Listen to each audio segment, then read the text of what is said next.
hablan en esta carta y particularmente también de la voluntad de Dios por la cual Él nos llamó a su gloria y excelencia, que es creyentes que proclaman a Cristo en este mundo, mostrando en sus vidas a Cristo con amor, con humildad. Y tenemos, por ejemplo, allá el capítulo 2, que habla del gran ejemplo del Señor, para seguir ese ejemplo en un mismo sentir, dice, en nuestras vidas.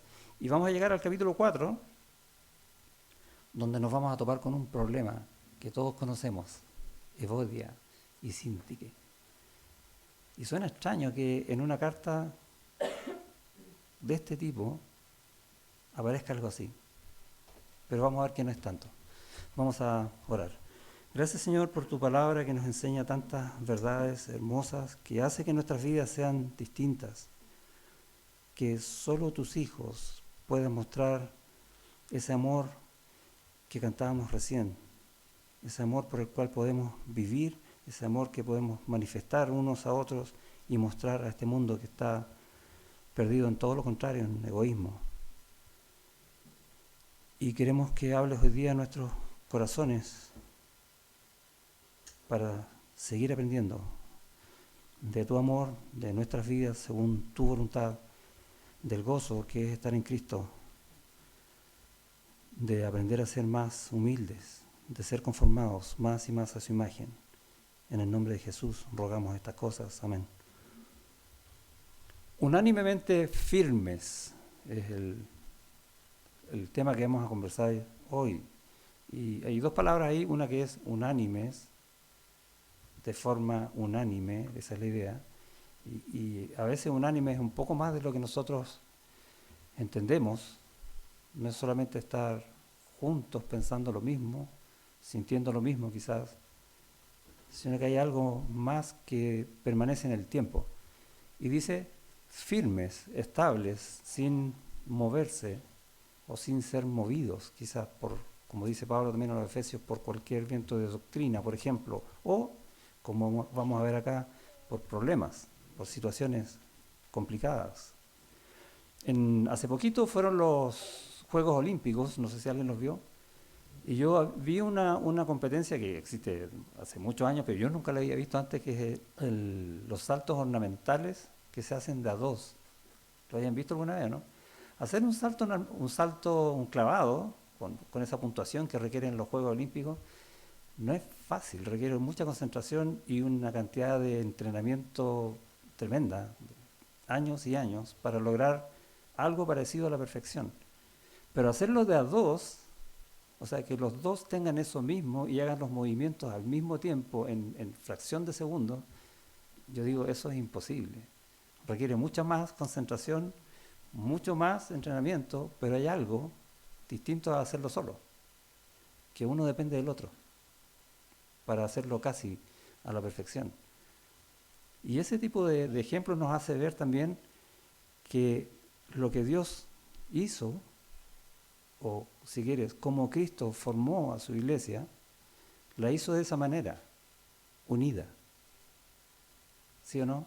De un mismo sentir, con el mismo amor, dirigidos por el mismo Espíritu, según la misma voluntad del Señor que leemos en la misma palabra que tenemos en nuestras manos. Y si la palabra mismo se empieza a repetir siempre en nuestras vidas de iglesia y en el tiempo, para hacerlo casi a la perfección. Esa es la idea entonces que tenemos de unánimemente firmes en la iglesia. Y ya el concepto se expandió un poco más, ¿sí o no? Nosotros entonces, ¿qué necesitamos? Si los deportistas necesitan ejercitarse todo el tiempo, ¿qué necesitamos nosotros? Ejercitarnos todo el tiempo para vivir en una verdadera comunión. La comunión no es algo espontáneo, es algo que se vive porque el corazón lo quiere. ¿Qué corazón? El que Cristo puso en nosotros. Y en Filipenses, yo sé que está en el 4, pero vamos a pasear un poco, vamos al capítulo 1, donde Pablo saluda a la iglesia y les va a decir que está orando por los hermanos. Esta es una iglesia que fundó Pablo, recordamos allá Hechos capítulo 16, con la mujer que vendía púrpura, ¿se acuerdan? Con el carcelero, etcétera. Y ahora Pablo, años después, está preso como a 900 kilómetros de distancia, pero con el mismo amor de ese primer tiempo, recordando a los hermanos, y en el versículo 4, capítulo 1, versículo 4, va a decir de esta oración, siempre en todas mis oraciones rogando con gozo por todos vosotros. ¿Cómo habrá tenido en esas oraciones, en su mente y en su corazón, Pablo, los hermanos, para decir que a pesar de estar preso, oraba con gozo por todos los hermanos? Después en el 5 dice, por vuestra comunión en el Evangelio desde el primer día hasta ahora. Y ahí tenemos la idea de la comunión. ¿Cuándo? ¿Cuándo está la comunión en la iglesia? Desde el principio, siempre. Y la oración de Pablo es que esa comunión permanezca todo el tiempo y ojalá crezca. ¿Cómo? Versículo 6. Estando persuadido de esto, que el que comenzó en vosotros la buena obra la perfeccionará hasta el día de Jesucristo. Y tenemos entonces la idea de que la carta está apuntando a eso. Muchos dicen esta es la carta del gozo. Sí, habla mucho del gozo, pero lo que más habla, en rigor, es del gozo en un creyente que está viviendo a la manera de Cristo, humilde y en amor, para tener esa comunión que produce gozo y ese gozo que produce comunión. Necesitamos entonces ejercitarnos en esas cosas y desde el principio la carta está hablando de eso. O sea, tenemos que aprender a vivir en Cristo y el domingo pasado veíamos, ¿se acuerda qué cosa? Que somos ciudadanos de los cielos, dice más nuestra ciudadanía, capítulo 3, versículo 20, está en los cielos, de donde también esperamos al Salvador, al Señor Jesucristo, el cual nos va a bendecir de una manera tremenda, dice allá en el versículo 21, transformará el cuerpo de la humillación nuestra, este que tenemos ahora, para que sea semejante al cuerpo de la gloria suya, un cuerpo glorificado, por el poder con el cual puede también sujetar a sí mismo todas las cosas. Gracias Dios por ese tremendo poder para darnos esa bendición que no alcanzamos a entender. Cuánto gozo tenemos en esa esperanza que es cierta en nosotros para vivir en comunión, porque todos tenemos exactamente eso mismo. Wow. ¿Hay alguien que no tenga esto entre nosotros? No. Por lo tanto, cuando nos miramos de esta misma manera, en esa comunión de lo que el Señor ha hecho de nosotros, con gozo, en el capítulo 4, versículo 4, que dice, regocijaos en el Señor siempre. ¿Por qué? Por esto mismo. Otra vez digo, regocijaos en humildad. Y entendemos esa verdad, capítulo 2, ya hemos ido varias veces, vamos a ir de nuevo, capítulo 2, los versículos 3 y 4. ¿Cómo hacemos esto? Voy a partir del versículo 2. Pablo dice, completad mi gozo. ¿Se da cuenta la dependencia de uno y otro hermano? Que no somos solos, sino somos todos juntos. Nadie puede quedar fuera porque no se completa el gozo de la iglesia. Completad mi gozo sintiendo lo mismo, teniendo el mismo amor, unánimes, sintiendo una misma cosa. ¿Se da cuenta cómo el versículo da a entender algo? Mismo, unánime. Hay un énfasis ahí que no puede pasar desapercibido. ¿Cómo hacemos esto? Mismo, unánime. Ahí tenemos la respuesta. ¿Qué tenemos que cuidar? Versículo 3. Nada hagáis por contienda o por vanagloria, antes bien con humildad. ¿Qué es la humildad? ¿Qué dice después? Estimando cada uno a los demás como superiores a él mismo. Es como casi diciendo, tú vales más que yo, tú mereces más que yo, pero sabemos que todos somos lo mismo. Pero ese es el sentir.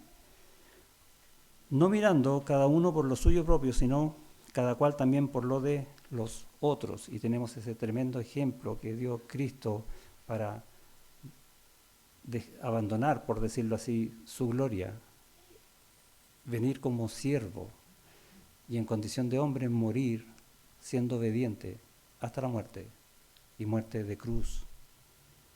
Por eso dice el versículo 5, haya pues en vosotros este sentir que hubo también en Cristo Jesús.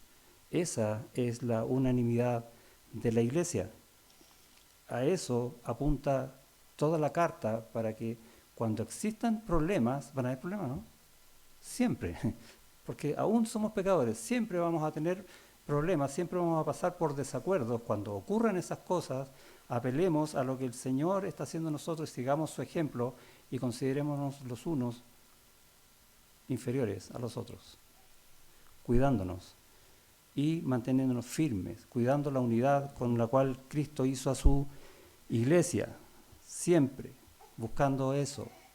¿Y por qué digo siempre? Porque esto es continuo. No basta que una vez logremos estar en un tiempo, quizá un día o más, en un gozo absoluto de ver que esta iglesia está haciendo exactamente lo que Cristo quiere de él, porque a la semana siguiente algo va a pasar.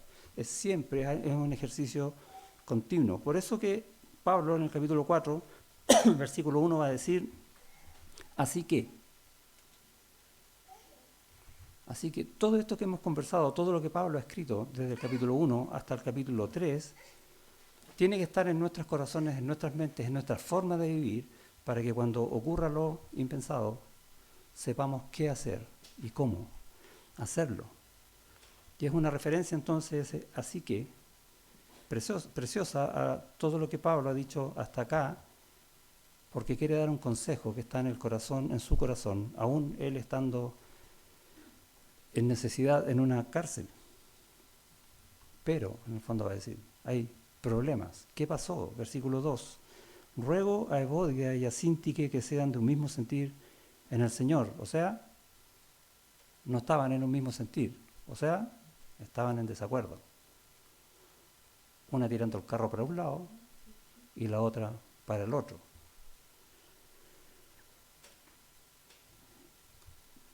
¿Por qué? No lo sabemos. No sabemos cuál fue el problema, ni cuál fue el desacuerdo, ni tampoco sabemos a ciencia cierta cuál es la magnitud del daño que causó este problema, pero cada desacuerdo, si no se maneja a tiempo y bien, va a causar daño a la iglesia. Entonces, uno puede pensar, ¿qué hace este versículo acá? Está como fuera de contexto. ¿Por qué empieza a hablar de un problema? Y realmente nos damos cuenta de que no es así. Quizás muchas de las cosas que viene diciendo Pablo es para preparar a la iglesia y enseñarnos qué hacer en un caso como este, porque esto lo vamos a tener siempre.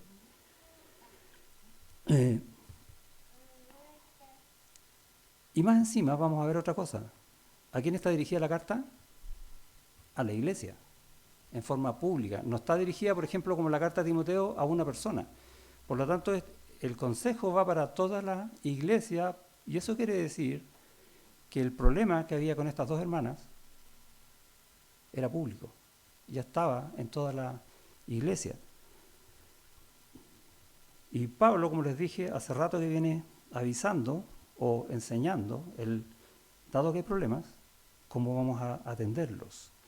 Y parte en el capítulo 1, hablando del amor, por ejemplo en el versículo 9, dice, y esto pido en oración, que vuestro amor abunde más y más. Y cuando estudiamos eso, vimos que es algo que tiene que haber en nuestro corazón siempre, porque es parte de nuestra condición de ser cristianos, de ser hijos de Dios. Pero ahora vemos que no es solamente como algo personal, sino que es algo que tenemos que aprender a vivir como iglesia para cuidarnos nosotros mutuamente, unos a otros. El amor de Cristo que abunde más y más en nosotros, y dice, y en ciencia y en todo conocimiento para que aprobéis lo mejor.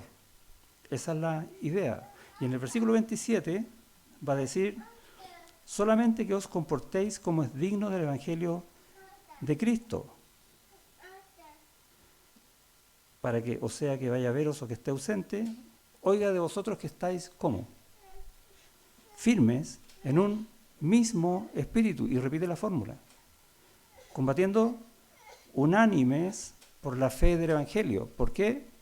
Porque vamos a sufrir no solo ataques de afuera, que son los que normalmente decimos, no, es que Satanás nos quiere atacar, y es cierto, pero ¿y los problemas nuestros? Los que provocamos nosotros también. Ojo con eso.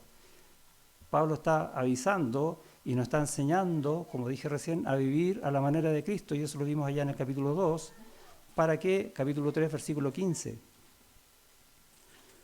Así que, otra vez tal, así que todos los que somos perfectos, madurez espiritual, algún sentido de conocimiento y vida espiritual, esto mismo sintamos, otra vez la palabra, mismo, ¿se dan cuenta, no? De un mismo sentir. Y si otra cosa sentís, o si hay un desacuerdo, esto también os lo revelará Dios, pero en aquello a que hemos llegado, sigamos una misma regla, sintamos una misma cosa. Y vamos a empezar a darnos cuenta que Pablo repite y repite quizás esto más que cuando habla de gozo. ¿Se dan cuenta, no? Y podemos juntar las dos cosas. La vida en el gozo del Señor es una vida que está en comunión. Las dos cosas van amarradas, no pueden ir separadas. Tenemos que sentir entonces y apuntar a las mismas cosas en el Señor, ser uno con Él. Y vemos cómo se repite la palabra mismo y la palabra unánimes. Por lo tanto, el tema es vital, pero también es muy sensible. Requiere atención, requiere que nos preocupemos y que nos ejercitemos en estas cosas. Nos está avisando que vamos a tener problemas, nos está enseñando qué tenemos que hacer y que apuntemos siempre a ser unos, los unos con los otros, uno en Cristo. Entonces, algo que vamos a aprender para cuidar estas situaciones es qué es lo que dice el Señor de esto. Por eso que Pablo enseña muchas cosas antes de llegar al tema de Evodia y Síntique. ¿Se dan cuenta que está al final de la carta casi? Entonces, no es llegar y ver un problema. Se requieren muchas cosas antes y Pablo, de la forma que lo está haciendo, nos está diciendo, mira, no lleguen ni ataquen el problema. Vean primero cómo hacerlo. Vean cómo está su corazón para hacerlo. ¿Se recuerda en Gálatas 6, versículo 1? Que si alguno ve a un hermano en pecado, ¿qué tiene que hacer? Dice, vosotros que sois espirituales, restaurarlo en sabia mansedumbre, teniendo ojo de no caer uno mismo, porque también es fácil. Entonces es un tema que es muy sensible. Las soluciones entonces deben ser espirituales en la palabra del Señor. Pedro dice en su primera carta, en capítulo 5, dice, velad y orad. O sea, velad es tener todo, estar atento a todo lo que Pablo nos está enseñando acá, orando para, dice, porque el adversario, el enemigo, Satanás, anda como león rugiente buscando a quien devorar. Y no es que yo ande caminando por ahí y Satanás me ande buscando para devorarme, no. ¿Qué es lo que está haciendo? Esperando que se abra una puerta de discordia y por esa va a entrar y va a debilitar esa firmeza que había en la iglesia y esa unión que había en la iglesia. Y como dije que es lo que íbamos a conversar hoy día, unánimemente firmes, y desarmó el título. Y es súper peligroso y no nos damos cuenta, si es que no estamos viviendo en estas cosas. Por eso las soluciones entonces deben ser siempre espirituales, con una teología correcta, un conocimiento de lo que el Señor quiere de estas cosas, lo que el Señor hizo para poder nosotros atender estas cosas, lo que ha puesto en nuestros corazones, para tener una actitud en el corazón como el corazón de Pablo. Un corazón cristiano. Eso es lo que está enseñando. Y por eso, como les dije, antes de tocar este tema, Pablo hace toda esta como introducción en el capítulo 4 incluso, que dice el versículo 1. Así que, hermanos. ¿Y qué significa eso? Aparte de que todos somos hermanos porque somos hijos de Dios. ¿Significa que somos todos iguales? Somos todos hermanos. Yo soy tu hermano, tú eres mi hermano.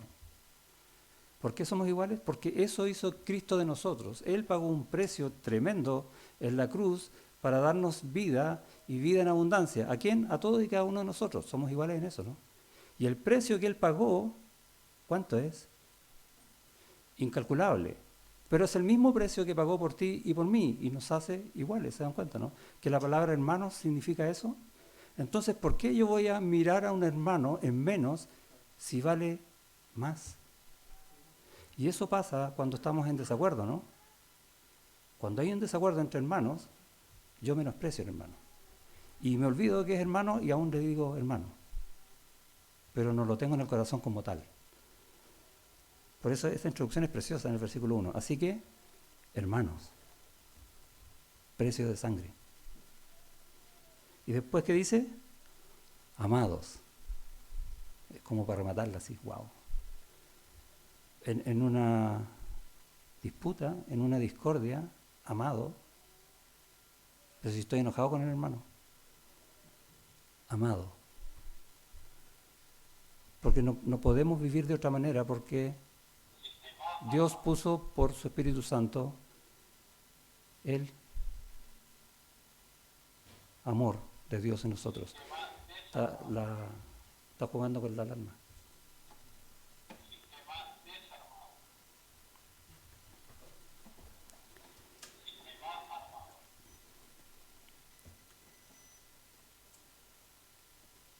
¿Cómo comienza Pablo entonces a resolver o a enseñarnos a resolver una discordia? Diciendo quiénes somos. Precio de sangre, hermanos, amados, con el amor de Dios que nunca deja de ser, con ese amor que tampoco nunca debería dejar de ser en nosotros. Deberíamos mirarnos siempre de la misma manera. Y después que dice, y deseados. ¿Dónde está Pablo? ¿Está en la iglesia de Filipos o no? No, ¿cierto? Y no sé hace cuántos años no lo ve. Y yo pensaba en nosotros que hemos estado viviendo, no solo nosotros como esta iglesia, sino que todas las iglesias, viviendo tiempos tan largos en cuarentena sin poder vernos. Y con ese deseo, porque somos hermanos, porque nos amamos, de vernos porque nos echamos de menos. Recién decía, ojalá podamos tener un tiempo donde podamos abrazarnos. ¿Cuánto echamos de menos eso, sí o no? Deberíamos tener en el corazón venir a la iglesia, aunque llueva, aunque truena, porque yo lo único que quiero es verte. Si eso no está en tu corazón, empieza a leer desde el capítulo 1 en adelante para llegar a este versículo. Porque tu vida debería ser esa, hermano mío, amado y añorado, deseado. Lo único que quiero es verte y abrazarte y consolarte si necesitas consolación. Escucharte si necesitas que te oigan. ¿Quién más que un hermano puede hacer eso con otro hermano? Por eso que existe la iglesia. Y es peligroso que en un tiempo donde ha habido donde no nos hemos podido juntar en un sentido por tanto tiempo, pero acostumbrarnos a estar en nuestras casas recibiendo la reunión resulta cómodo y nos empezamos a inclinar más hacia la comodidad que a la unanimidad, y es una fuente de potenciales peligros. Ojo con eso. Y tenemos ¿qué hacían los clavadistas para llegar a los Juegos Olímpicos? Entrenaron, ¿no? Y cuesta entrenar, ¿o no? Absolutamente. Pero yo vivo por el amor. Tú vives por el amor. No por cuánto cuesta hacer algo.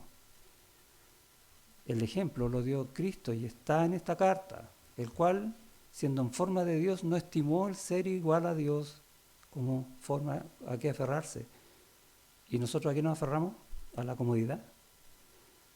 ¿Cómo perdemos las perspectivas? Y eso es abrir una ventana o una puerta a que el que anda como león rugiente quiera devorar a unos cuantos. Pero nosotros pensamos que no nos va a pasar nada. Sí, nos va a pasar algo. Son guerras espirituales que nosotros, por nosotros mismos, en esta carne, no dominamos. Nos domina. Dios es el que tiene el poder, no nosotros. Y eso enseña ya el mismo Pablo en Efesios capítulo 6. Por lo tanto, estar firmes, ¿dónde? En el poder de Dios. Allá tenemos que estar. Hermanos, amados y deseados. Tengo que vivir eso. Tengo que mostrar eso, porque nos necesitamos unos a otros. ¿Cuánto tiempo que no nos hemos visto? ¿Qué dice después? Gozo y corona mía. Y yo pienso en Pablo, estando lejos, pensando en nuestros hermanos, y qué piensa de esos hermanos que son su gozo. ¿Por qué? Porque vio desde el principio cómo comenzaron en Cristo, cómo nacieron en Cristo, cómo se maravillaron de las verdades que decía el Señor para sus vidas, cómo abrieron su corazón a la guía del Espíritu Santo y cómo fueron creciendo a pesar de las luchas. Cuánto gozo en ver que Dios usó a un siervo y esa obra no fue en vano. Por eso dice después, corona mía. Yo pienso cuando esté en el cielo, viendo a sus hermanos, recibiendo también corona por lo que hicieron mientras estuvieron en este mundo. ¿Cómo va a estar el corazón de Pablo? Esa es su corona. Y nosotros podemos tener esa misma corona si seguimos estos consejos. Mismo, unánimes, ahí está el camino, ahí está nuestra vida, nuestra historia juntos. Hay un versículo en 1 Corintios que dice gracias. ¿Se acuerdan de los corintios, no? ¿Cómo era esa iglesia? Todo el mundo dice, oh, esa iglesia. ¿Qué había en esa iglesia? Hermanos, ¿sí o no? Precio de sangre, recuerda, ¿no? Amados, añorados, había, ¿no? Y Pablo en esa iglesia que uno dice, oye, esa iglesia estaba llena de pecados, le faltaba amor, estaba luchando por lucirse con los dones y podemos seguir diciendo cosas. Gracias doy a mi Dios siempre por vosotros, dice Pablo. ¿Por qué? Por la gracia de Dios que os fue dada en Cristo Jesús. ¿Cuánta gracia te dio a ti Dios en Cristo? La misma que me dio a mí, la misma que le dio a los corintios, la misma que le dio a los filipenses, la misma que le da a todos los que llegan a ser sus hijos. ¿Cuánto es esa gracia? Infinita. ¡Wow! ¿Cómo no voy a estar agradecido de Dios y de esos hermanos que viven de esa gracia y que luchan para vivir en esa gracia como yo? Así como en estas iglesias, también en nosotros. Ahora, hay un detalle. De este lado de la gloria, o de esta vida en esta carne, todos fallamos alguna vez. Y vamos a fallar de nuevo. Vamos a tener diferencias, vamos a tener desacuerdos. Y la pregunta es, ¿qué vamos a hacer? Y ya tenemos un poco la receta, ¿no? Pero hay que seguir aprendiendo. El Señor enseña más cosas por medio de Pablo en esta carta. ¿Qué es lo que tenemos que hacer? Buscar, vivir unánimemente firmes en las cosas del Señor, en el amor de Dios, en la gracia de Dios, en reconocernos hermanos, amados, deseados, gozo y corona mía. Reconociendo que vamos a tener problemas, y Pablo lo sabe, por eso está escribiendo lo que está escribiendo, tenemos un llamado. Al final del versículo 1 va a decir, estad así firmes en el Señor, y repite, amados. En un versículo 2 veces dice, amados. ¿Estará ahí la clave o no? Parece que sí. Ahora es interesante que en el versículo 1 al final va a decir, estad así firmes, ¿dónde? En el Señor. No son nuestras fuerzas. Es nuestro deseo de vivir en el Señor por la gracia de Él. Versículo 2 al final, ¿qué les pide a estas hermanas? Que estén en el mismo sentir, ¿dónde? En el Señor. La unanimidad, ¿dónde es entonces? En el Señor. Versículo 4, regocijaos en el Señor. Es allí donde está nuestra vida. Nosotros somos iglesia. Nosotros somos ciudadanos del cielo. Somos esclavos de Cristo. ¿Qué más somos? Santos, consagrados de parte de Dios para un propósito exclusivo de Él. Y eso es lo que tenemos que aprender de nuestras vidas, aunque vivamos en este mundo. Y en este mundo tenemos un montón de cosas que hacer, que el trabajo, que la familia, que los estudios, ¿no? Pero de todo eso se encarga Dios. No os afanéis por el día de mañana. Dios se encarga de eso, porque todo está, donde dice los versículos 1 al 4, 3 veces repite, en el Señor. Allí está nuestra vida. Y eso nos va a aliviar de un montón de problemas. Y nos va a ayudar entonces a buscar las soluciones. ¿Se acuerdan que les dije? Nuestras soluciones son espirituales.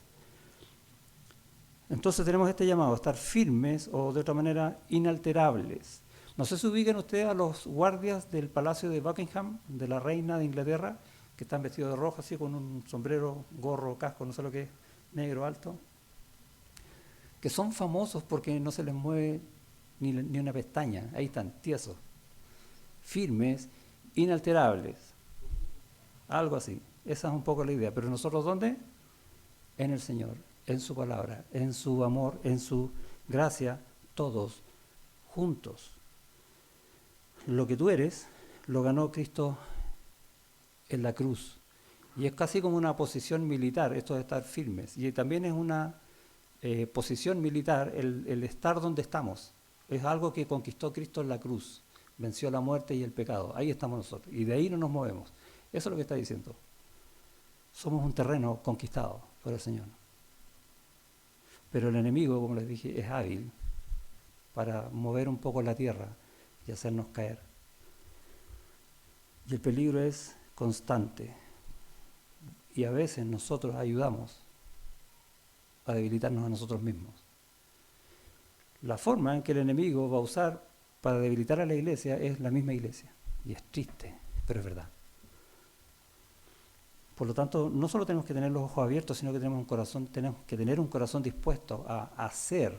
Por eso el llamado es a estar firmes. Tenemos algo que hacer, que buscar, estar unánimemente firmes. Nosotros nacemos en pecado. Suena súper simple decirlo, pero nacemos con ciertas cosas. Vamos a dar unos ejemplos para decir sí, todos hemos hecho eso.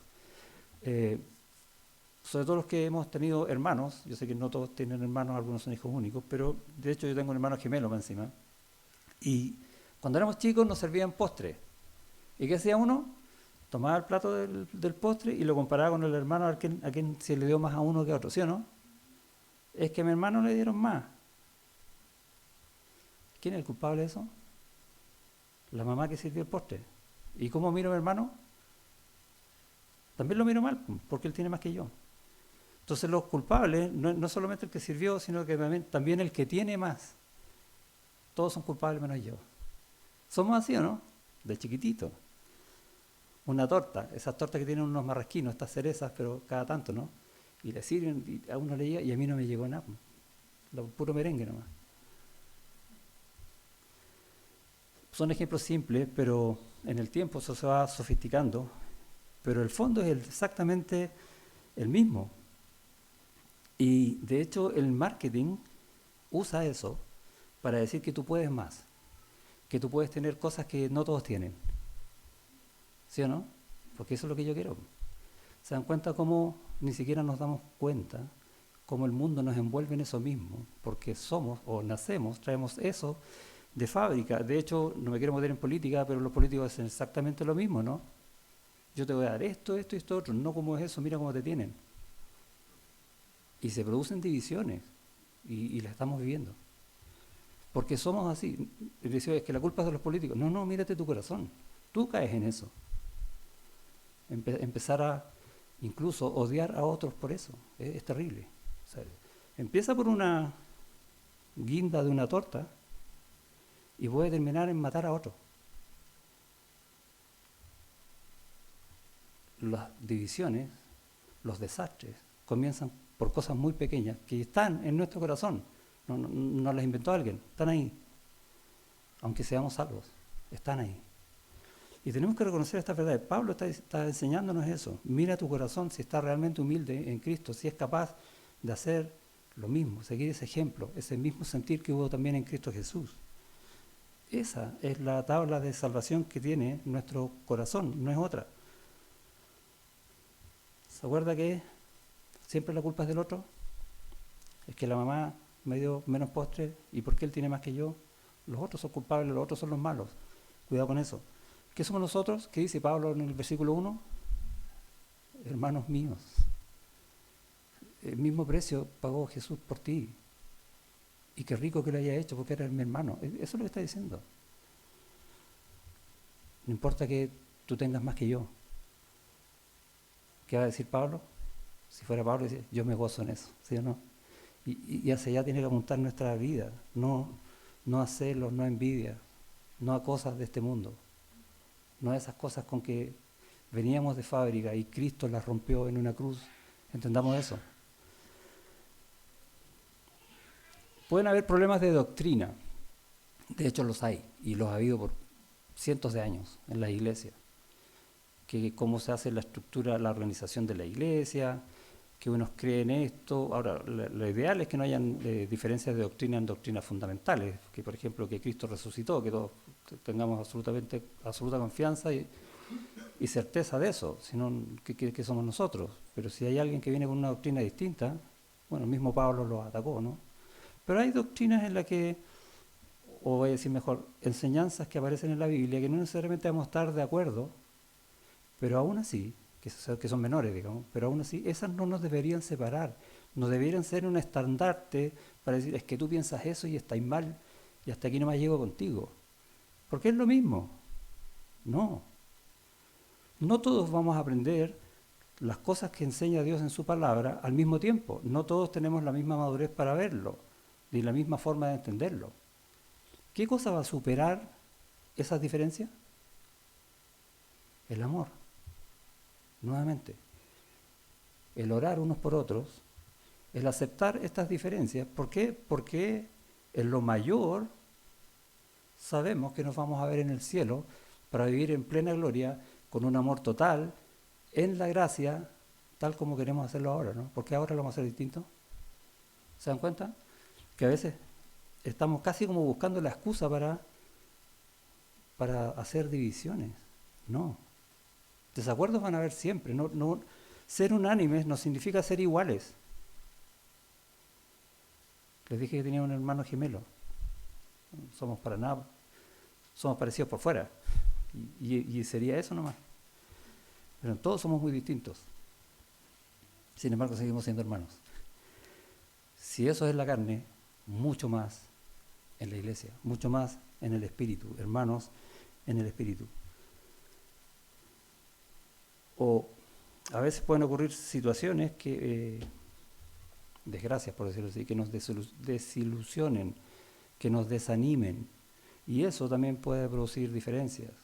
Y si no se atajan a tiempo, un desastre mayor. Vemos, por ejemplo, los discípulos, vamos a hacer un ejemplo bíblico, cuando Jesús estaba en el huerto de Getsemaní, llegan, los van a tomar presos, ¿y qué hacen los discípulos? Todos se fueron para distintos lados, todos arrancaron, ¿sí o no? ¿Por qué? Porque el Mesías, el Señor, lo arrestaron. ¿Y al día siguiente qué hicieron? Porque murió. ¿Y qué hicieron los discípulos? ¿Qué vemos en Pedro? Se volvió a pescar. No aparecen fotos en la Biblia, pero yo me imagino ese día como nublado, un día triste.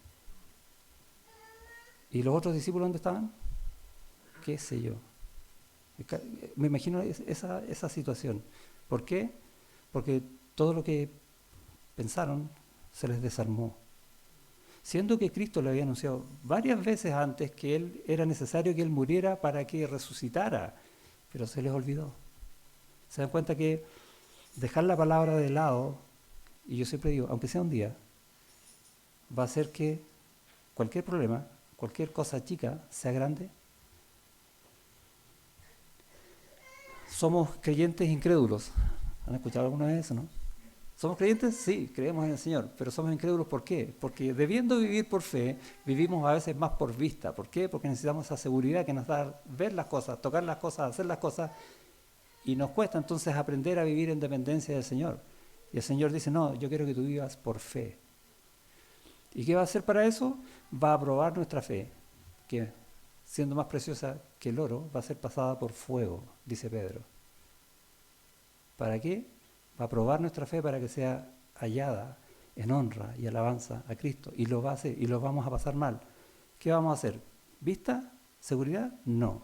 Fe, dependencia. Dar gracias al Señor por las pruebas, porque eso también nos ayuda después a ayudar a otro que esté con algún desacuerdo, con alguna dificultad que si no la atajamos a tiempo puede producir desastres y divisiones en la iglesia. Porque cuando hay desacuerdos, ¿quién tiene la razón? Si son dos personas las que están en desacuerdo, ¿cuál de las dos tiene la razón? Las dos, pues. Si no, no habría desacuerdo. Es difícil mediar en un tema así. Y contagiamos al resto, que es lo que está pasando acá en la iglesia. Toda la iglesia, de alguna manera, tomó parte, unos con Síntique y otros con Evodia. Y no sé cuál de las dos tenía la razón, o a lo mejor ninguna. Y de esa manera perdemos entonces firmeza, perdemos unanimidad. Y ejemplos bíblicos hay varios. El pueblo en el desierto con Josué y Caleb, ¿recuerdan? Lo mismo. Vivimos por fe, no caminemos por vista. Debemos aprender lo que el Señor dijo. Hay un versículo allá en Marcos. Le dijo a Jairo, no temas, cree solamente. Wow. Y si uno ve es un mandato, no temas. Es quizá uno de los que más se repite en toda la Biblia. ¿Por qué será? Ten fe, casi un sinónimo, ¿no? No esperes ver las cosas, ten fe, no temas. Yo tengo el poder, yo te sostengo. Yo te amo, dice el Señor, para que nos mantengamos firmes en el Señor. La falta de convicciones crea problemas, y eso es por falta de conocimiento de la palabra del Señor. Hechos 6 va a ilustrar eso. Recuerda que, vamos a Hechos 6, en el versículo 1. Prefiero leerlo para que se vea la palabra ahí. Dice, en aquellos días, ¿cuáles son aquellos días? La iglesia estaba recién comenzando, ¿sí? Nuevita. Justo antes de esto, dos hermanos que llenaron de orgullo su corazón y de vanagloria, mintieron. Y vemos que por primera vez que hay un pecado en la iglesia. Y acá por segunda vez, pero aquí es distinto. Vamos a ver lo mismo. Dice, en aquellos días, como creciera el número de discípulos, y sabemos que eran miles, hubo murmuración. Esa palabra quería ir. Y ese es un pecado terrible que está casi permanentemente en todas las iglesias. Y ese pecado divide. Y es lo que estaba pasando acá. Y casi al principio de la iglesia, el Señor, por medio de Lucas, que escribió esto, nos va a enseñar, ojo, en la iglesia hay murmuración. Y ese pecado no lo puedes permitir porque va a dividir la iglesia. Eso nos está diciendo acá. De los griegos contra los hebreos, dicho, judíos helenistas versus judíos, esa es la idea, de que las viudas de aquellos eran desatendidas en la distribución diaria, y se entiende que era un tema de misericordia. Ya estaban actuando con misericordia, dándole alimentos o cosas a las viudas que no tenían nada, pero resulta que había un sector de la iglesia que lo tenían como para el final, o incluso a veces ni le daban. ¿Hay un problema ahí o no? Absolutamente. ¿Cómo lo solucionamos? Hagamos otra iglesia, ¿no? ¿A quién cambiamos? No, ese hermano no sirve, cambiémoslo por otro. ¿Sí? ¿No? ¿Tampoco? ¿Qué hicieron? Oraron, fueron a los líderes, y la iglesia, dirigida por el Espíritu Santo, buscó hermanos con condiciones especiales en su corazón, ¿sí o no? Como las mismas que enseña Pablo en esta carta, para suplir el problema de la iglesia. ¿Cuál era el problema de la iglesia? No me digan que eran las viudas que no, ese no era el problema. El problema era la murmuración. Ese era el problema. Y nos cuesta nada caer en eso, nada. Excusas tenemos, misericordia. De hecho, ese problema de misericordia está en el corazón de la iglesia hacerlo. Nosotros lo hacemos. Tenemos que orar para que Dios nos dé todos los medios para ayudar a aquellos que necesitan, ¿sí o no? ¿Lo estamos haciendo? Tenemos que ofrendar para que físicamente tengamos los medios para darle a aquellos que necesitan. ¿Y estamos ofrendando? ¿Se dan cuenta que no es solamente el problema del que da el paquete? El problema no es ese. El problema es qué estamos haciendo en nuestro corazón. Y si no estamos haciendo esas cosas, vamos a murmurar. Es que el pastor no ha coordinado bien eso. ¿Quién es el hermano que está a cargo de misericordia? Y empezamos al tiro así. Y yo no estoy dando y ni estoy orando. Interesante pasaje este de Hechos 6. Los desacuerdos siempre son inevitables. Siempre van a haber desacuerdos. Pero de ahí a caer en división, eso es absolutamente evitable. Y depende de nosotros y de nuestra relación con el Señor. Y debemos evitar entonces la división a toda costa, porque las implicancias de la división es terrible. Es trabajar para el enemigo y no para el Señor. El teclado, ese que cuando usamos en el WhatsApp, tiene 27 letras. ¿Lo han contado, no? ¿Sí? Y no hay ninguna letra que sea igual a la otra. Pero tienes que tenerlas todas para decir lo que quieres decir, ¿sí o no? Lo mismo es la iglesia. No puedes mandar un mensaje de cariño a alguien usando solo la letra A. ¡Guau! No, no puede, ¿cierto?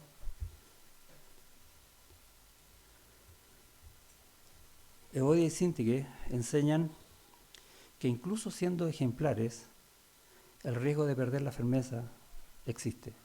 Mira lo que dice el versículo 2. Ruego a Evodia y Syntyche que sean de un mismo sentir en el Señor. ¿Por qué?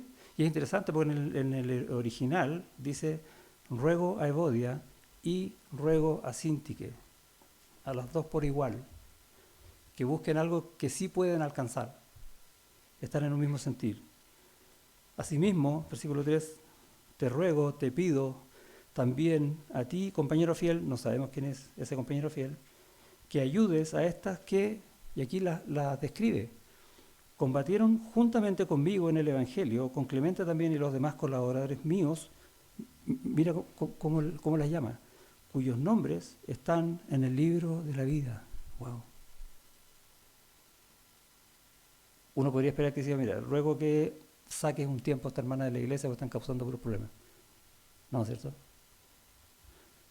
Nosotros a veces buscamos el camino corto. No, ese es el peor. Tenemos que buscar el camino del Señor, que es el que enseña acá, no importa cuán largo sea. Y esto no es de un día para otro, no es una cosa de que se pueda solucionar necesariamente de manera fácil. Sobre todo cuando hay murmuración. De hecho, esa murmuración llegó a oídos de Pablo. O sea, la murmuración no solo viaja rápido, sino que viaja lejos. Es un pecado terrible y afecta a toda la iglesia. Y parece que parte tan chiquitito así, porque se hace como calladito, ¿no? Y supiste que el hermano, como que quedó aquí nomás, incendia todo un bosque, como dice Santiago. ¿Es fácil llegar a un acuerdo cuando estamos en un desacuerdo? No, pero se puede. Por eso que Pablo trata el tema largo, desde el capítulo 1, y de forma muy cariñosa, y vemos en este versículo 1, y de manera muy sensible. Requiere tiempo, ahí nos damos cuenta, ¿no? Requiere tiempo, requiere saber oír a las personas, sobre todo las que están en desacuerdo. Oír con un corazón puro, no tomando partido ni por uno ni por otro, y entendiendo lo que hay en el corazón de ellos, no como yo veo el problema, sino como ellos lo están viendo. Porque ahí vamos a ver por qué piensan como piensan. Y buscar consejería, buscar restauración. No es como, mira, esto es así, esto es así, con eso estamos listos. ¿Quién paga el daño de los corazones de cada uno? Lo que se dijeron y quedó grabado, porque lo que sale de la boca ya no puede volver, pero lo que le entra en el oído tampoco lo puede sacar tan fácilmente. ¿Quién paga eso? Se necesita restauración, no es un tema simple, no es algo de un día para otro, ni de una semana para otra. Vemos que hay un principio, de alguna manera podríamos decir, dinámico en el capítulo 2 de ninguno actúe por vanagloria, sino que piense del otro como superior a sí mismo. No basta que yo lo haga una vez, sino que es una cosa de hacer siempre. Es nuestra vida diaria, cada vez. Debemos ejercitarnos diariamente en eso y no cantar victoria para decir, ya lo logré, qué rico, soy humilde por fin. No. Porque el que piense estar firme, mire que no caiga. El ruego de Pablo entonces es ser de un mismo sentir. Y esa es la clave, casi diría es la clave de la vida cristiana. Tenemos que buscar ser de un mismo sentir, unánimemente firmes. vivir juntos en armonía, decía el Salmo 133, aprender realmente a vivir juntos en armonía, buscarnos, añorarnos, desearnos, amarnos, consolarnos y tantas cosas más. ¿Quién nos separará del amor de Cristo? Tristemente a veces nosotros.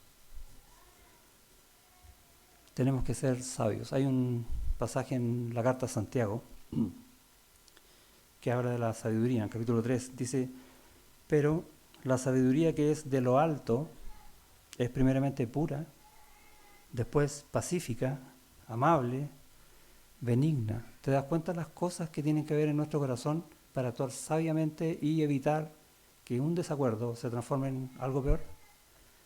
Y sigue diciendo, llena de misericordia y de buenos frutos, da frutos, sin incertidumbre ni hipocresía. Y el fruto de justicia se siembra en paz para aquellos que hacen la paz. Se puede. El Señor hace la obra usando nuestros corazones. Por tanto, tenemos que disponer nuestros corazones para tener esa forma de vida que dice Pablo en el versículo 1. Así que, cuando miras a tu hermano, ¿qué le vas a decir? Así que, hermano, ese que vale la misma sangre de Cristo que yo. Amado, añorado. Wow. Y tenemos un llamado en eso, estar firmes en el Señor. Es la pega más linda que hay en este mundo. Y damos gracias al Señor por eso. Oramos. Dios y Padre, gracias por tu palabra que nos enseña que a pesar de nosotros, a pesar de que aún vivimos en esta carne, somos guiados por tu Espíritu, enseñados por tu palabra para hacer lo mejor. Y si seguimos este camino, no solo vamos a vivir en gozo, quizás pensando en uno mismo, maravillarnos de cómo funciona tu amor, sino que saber que tu iglesia muestra verdaderamente a Cristo. ¡Qué maravilla! Porque tú puedes hacer eso en medio nuestro. Ayúdanos a poner nuestro corazón en tus manos de esa manera para que lo vayas conformando, a hacerlo más humilde, más y más humilde, más y más lleno de amor, a vivir pensando en los hermanos para glorificar a Cristo. Pon en nosotros las pruebas que sean necesarias para llegar a eso. Queremos ser de verdad una iglesia, un cuerpo de Cristo, donde no falta ni uno, porque todos somos parte, para que nos deseemos mutuamente como Cristo nos deseó en esa cruz. Ayúdanos a entender esta verdad en el nombre de Jesús. Amén.